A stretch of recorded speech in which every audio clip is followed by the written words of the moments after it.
समस्त मात्र शक्तियों भाई बंधुओं सादर जय श्री कृष्ण। कार्तिक पूर्णिमा पर दीप दान करने से भगवान ब्रह्मा विष्णु महेश त्रिदेवों की विशेष कृपा मिलती है और कार्तिक पूर्णिमा व्रत का पूरा फल मिलता है। तो मित्रों, आज आपको हम बताएंगे इस वर्ष 2023 में कार्तिक पूर्णिमा का व्रत कब रखा जाएगा और इस दिन दीपदान आपको किस विधि से करना चाहिए, किस मुहूर्त में करना चाहिए। और कार्तिक पूर्णिमा की पावन व्रत कथा भी आपको हम सुनाएंगे, जिसको सुनने से इस व्रत का पूरा फल आपको मिलेगा। तो मित्रों, पूरे वीडियो को आप ध्यानपूर्वक अवश्य देखें। तो मित्रों, आप सभी का बहुत स्वागत है आपके अपने ही चैनल एस्ट्रो गुरुजी में। यदि आपने अभी तक हमारे चैनल को सब्सक्राइब यदि नहीं किया हो तो अभी सब्सक्राइब कर लें और बेल आइकन को अवश्य दबाएं, जिससे हमारे अगले आने वाले नए वीडियो की नोटिफिकेशन सबसे पहले आपके पास पहुंचे। आप नित्य नई ज्ञानवर्धक जानकारियां व नित्य का राशिफल हमारे चैनल से प्राप्त करते रहें। तो इस वर्ष 2023 में कार्तिक पूर्णिमा का व्रत दिनांक 27 नवंबर 2023 दिन सोमवार के दिन रहेगा।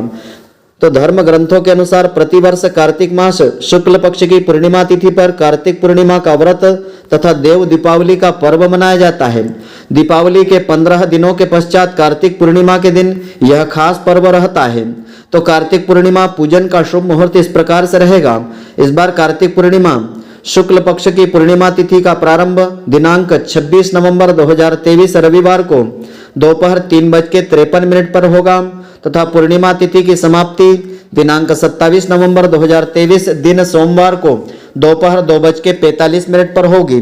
तो उदयात तिथि के अनुसार देव दीपावली और कार्तिक पूर्णिमा का व्रत दिनांक 27 नवंबर 2023 सोमवार के दिन रहेगा।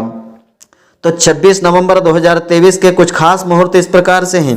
इस दिन अभिजीत मुहूर्त प्रातःकाल 11:47 से आरंभ होकर के 12:29 तक रहेगा और इसी दिन गोधूली वेला का मुहूर्त शाम के 5:22 से शाम के 5:49 तक रहेगा और प्रदोष काल का समय रहेगा 26 नवंबर को शाम के 5:08 से रात्रि 7:47 तक रहेगा।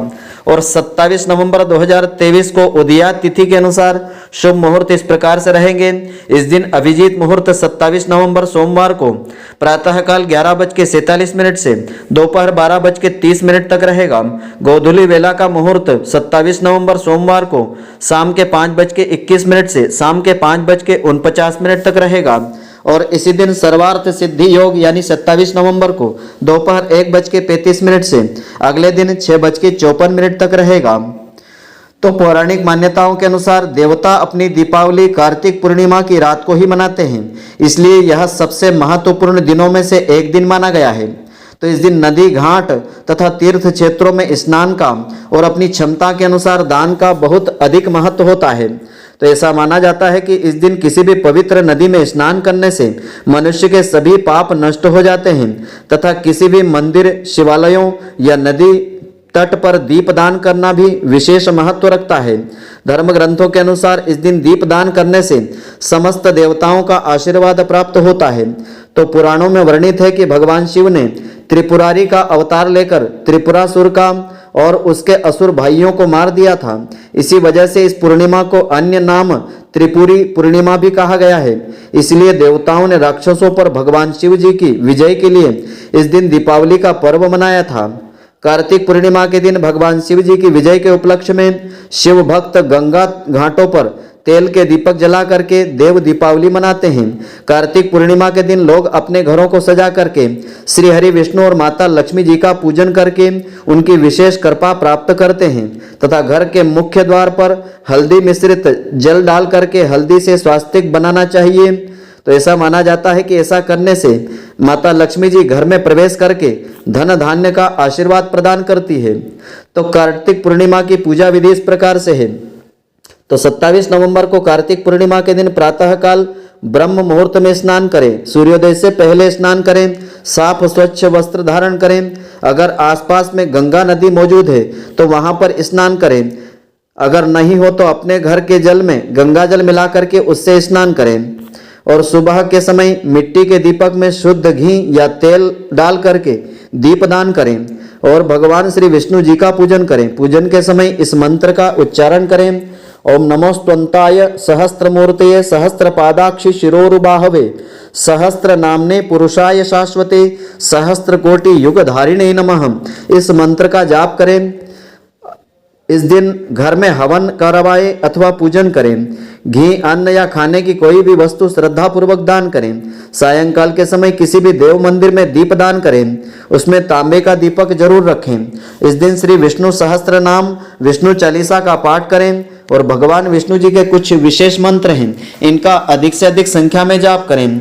मंत्र इस प्रकार से है: ओम विष्णवे नमः, ओम नारायणाय नमः, ओम सोम सोमाय नमः, ओम नमः शिवाय, ओम चम चंद्रमस्ये नमः।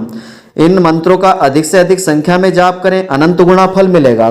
तो इस दिन पूजन अर्चन करने के पश्चात कार्तिक पूर्णिमा की पावन व्रत कथा को अवश्य सुने, जिससे इस दिन के व्रत का पूरा पूरा फल मिलेगा।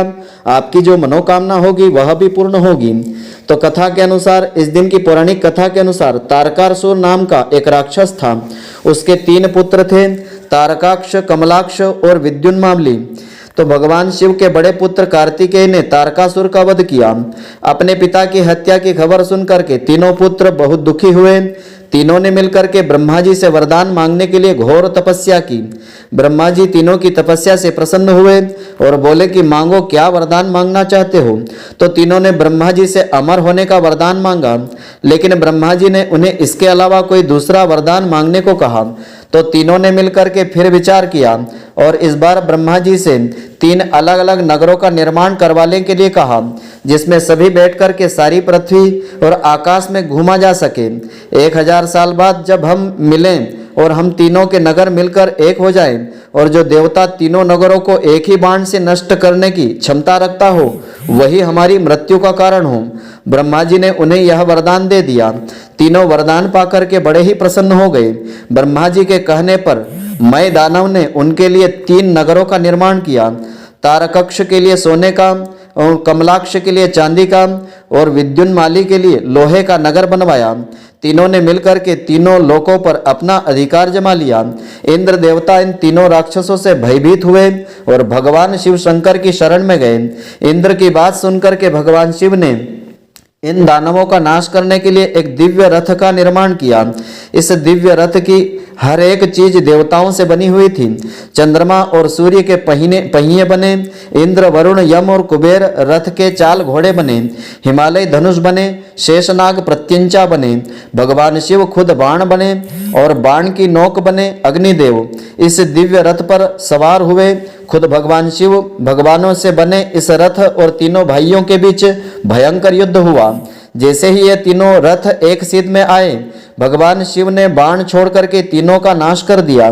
तो यह वध कार्तिक मास की पूर्णिमा को हुआ था, इसीलिए इस दिन को त्रिपुरारी पूर्णिमा के नाम से जाना जाने लगा। इसी वध के बाद से भगवान शिव जी को त्रिपुरारी कहा जाने लगा। अतः कार्तिक पूर्णिमा के दिन इस कथा को पढ़ने अथवा सुनने से अनंत गुना फलों की प्राप्ति होती है, भगवान शिव की विशेष कृपा मिलती है और व्रत का पूरा पूरा फल मिलता है। तो मित्रों, आशा करता हूं कि आपको हमारी यह ज्ञानवर्धक जानकारी पसंद आई होगी। यदि आपको पसंद आई हो तो आप हमारे वीडियो को लाइक व शेयर अवश्य करें। धन्यवाद। जय श्री कृष्ण मित्रों, फिर मिलेंगे।